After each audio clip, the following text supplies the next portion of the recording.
So, good morning, Facebook and YouTube happy peoples. Let me invite some people, and I highly suggest you follow the link and go to my YouTube channel, where Facebook is way more reliable, or YouTube is way more reliable for what I'm trying to achieve. I don't know what it is with Facebook. It just doesn't seem to want to stay connected to my internets. So I am inviting people. Please, you do the same and share this video if you wouldn't mind. And we will get started. I guess you guys realize that what I end up ultimately doing is just rehashing what I write out. And I do all of it in both places because some people don't like the live thing and they want to just get on with their day. And I kind of dig the thing where I'm live and where I do the written thing. So I do both. And so with that, let's begin. Hopefully you're out there. I'm going to go look and see. Nobody's here yet, but that's all right. And I can't see anybody on my Facebook, which is normal. So anyhow, so I get myself in a tiz whenever it's time for me to do anything with other people and they have to look at me. Even when I come out here with you guys, although I've got myself in a place where I kind of don't really, or thickened my skin a little bit with people that I don't know. So if somebody says anything to me disparaging about anything about me that I can't really change, I really don't give a shit. And I just kind of move along and do what I got to do. And you know, if you don't know me and you're going to make fun of the way I look or some shit like that, then it's really not worth my time to even message you or say anything to you about it. So today, because tomorrow is my solstice celebration that I'm having at my house, and I always have forever done naked pagan swimming in my backyard. When I was fat, I had zero inhibitions about being naked in front of people. And since I have lost the weight, I'm more terrified about doing that than I've ever been. It's very strange. I don't know why, but yep, that's what happens. And so today, for the first time in a really long time, I did something I don't normally do, and I got on the scale. And before I got on the scale, I felt like, you know, I'm all right. My rings are all loose and coming off my hands real easy. My clothes feel pretty good. My boobs felt a little bit bigger. That kind of bothered me, but I feel like I've been doing a lot of chest exercises, so I think that that's kind of yanked them up a little. But I got on the scale, and it immediately threw me into a tiz. And it threw me in a tiz because I'm up a few pounds, and that really bothered me because I'm exercising a couple hours a day. I haven't really gone to the gym because I was doing the HIIT cardio thing. And I looked at my kids and they were like, well, you know, muscle weighs more than fat and all that bullshit, which I know is true. I've got biceps now that I didn't have before, and my legs don't look real scrawny and chickeny. So I know that those things are true, but I have an issue with my midsection. And I've always had this issue with my midsection because my dad really liked to draw my attention to the fact that I didn't have a flat stomach ever, which is really kind of funny to me because when I look at old pictures of me, I've tried to figure out what was he talking about. And maybe he had a tiny little bit of a belly, but he actually got me to fixate on that. And I know that it's true that some women and men look at themselves in a mirror and see something completely different than what everybody else sees. So when I look at myself in the mirror, my eyes go directly to my midsection, and I'm always, and since I can remember, very self-conscious about the pooch that I have there. And so it's, and I, you know, and here's the thing about that. For me personally, I have a very short midsection from my hip to my last rib. There's not a lot of space there. I don't have a long waist. So it's almost physically impossible for me to really have a flat stomach. And it was really shitty that my dad put that on me, but that's something I need to work through in this purging process. So the first thing that I did when that happened and I got on that scale this morning was get into a really shitty mood And I said, I'm not eating anything today. I'm going to cancel my solstice event because I don't want anybody to look at my gross ass. And I'm not drinking. I'm not doing anything. Fuck everybody. Fuck everything. And then I took a breath and I got on the mat. And hey, Tina, I started doing my Kundalini yoga, which was mostly just breathing and getting my Kundalini energy stimulated and moving up my spine. And I actually took a minute to stop and think about some stuff. So let me just see. My impulse was to cancel solstice. I had scheduled for more. I looked disgusting. I also said things like, I'm not eating today, which is also a problem. I don't know for sure if I'm getting enough calories. That could be an issue because I'm doing so much movement. I need to give myself a little bit of a break.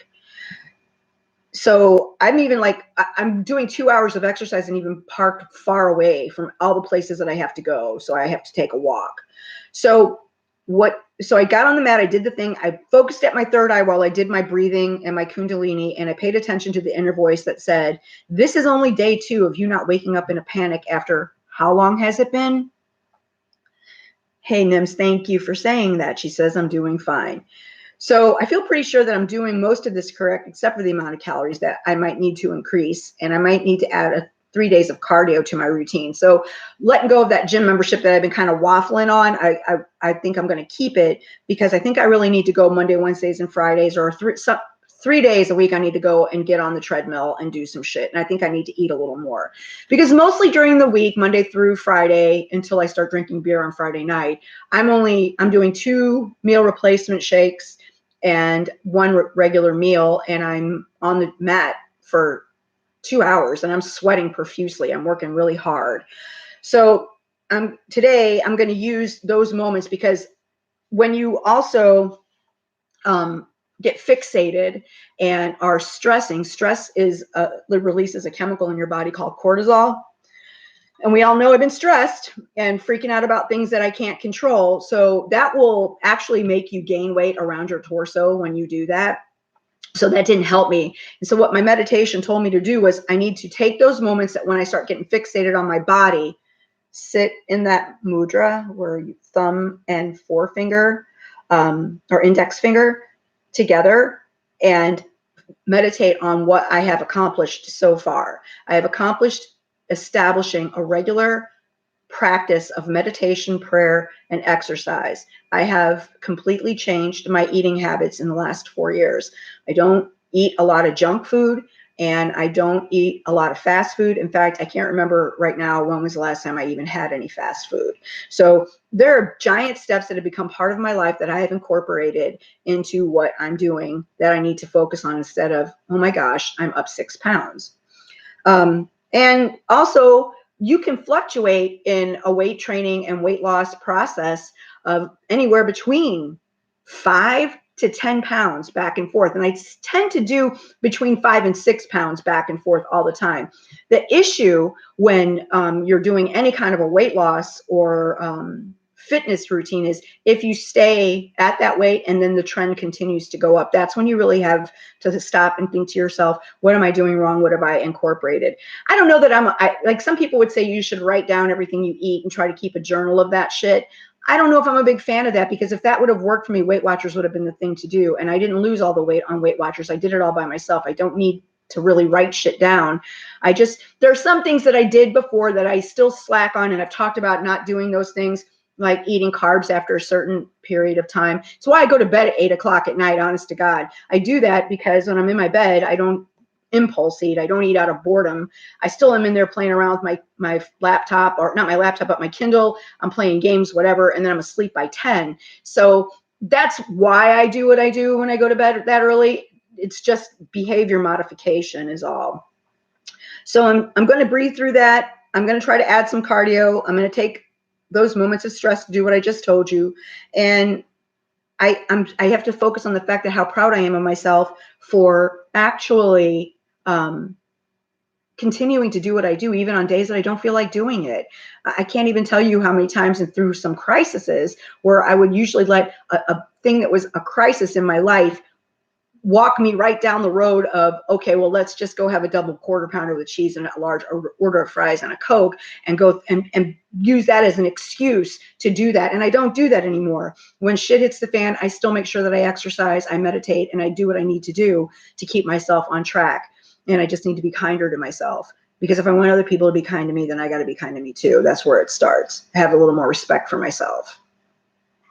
Also, on a spiritual note, things are shifting for me as well. Like I said, 2 days of no panic and fear over death. That is huge for me, because I really was fixated, and it was really affecting the quality of my life. I didn't even know what I was going to do about that. I was really worried. I've started replacing the idea of nothingness after death to a reunion with family and friends that have already made the journey, because that's what I believe.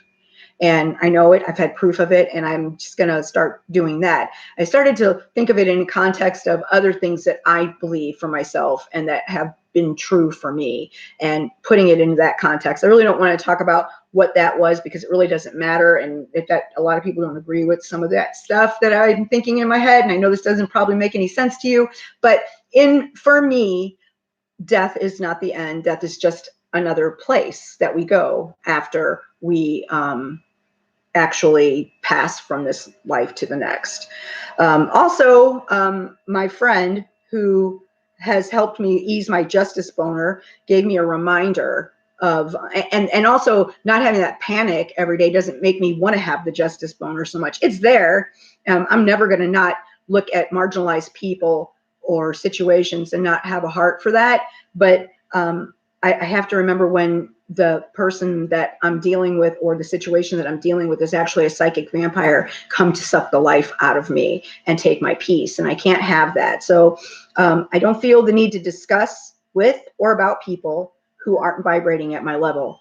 I don't feel like I'm like all that in a bag of chips, but I do recognize where I am and where I've come from. So I'm okay with that. I don't want to not discuss the issues and problems with those people, not because I don't give a shit about them, but because people have to be wanting to make changes in their lives. People need to want to evolve on their own paths in order for any kind of a situation, program, or anything to stick. And if they're not going to do that, if they're not going to see their own ick, that I can't help them. I have enough on my own plate to deal with for my own self, that trying to help other people that aren't willing to do the work, that's not something I can do. And it's frustrating, and it brings on stress. It steals my peace. They're psychic vampires, and it will release that cortisol that I'm trying not to release in my body. It's not that I don't care. It's just that I can't help. I have too much to do, and they're nothing but a distraction to me. So love, light, and unity, you guys. And all those other people can go fuck themselves. I hope you guys have a great day. I have a buttload of shit to do to get ready for tomorrow, but I wanted to make sure that I went live. And look at how Facebook didn't fuck me over today, and no one's in the fucking thread. Isn't that how it always is? Yesterday, between the two videos that I did, we had like 150 views, which is usually about the norm. Hopefully you've gone out by now and been to my YouTube channel, which there is a link to in the description here, and subscribe to my videos, or to my channel, and like my videos if you wouldn't mind. And please, please, please share them. That will help me. I'm trying to monetize my YouTube, and I can do that if people subscribe to my channel. The more people, the better it goes, because eventually YouTube will throw commercials out there. So that would be nice if you would do that. Later today, we'll do some 3-card readings, along with my personal reading for today, because because I'm trying so hard to also up my tarot thing. The mantra for today is be present and be proud. So I hope you guys can be present and be proud in your own lives, and y'all have a good day.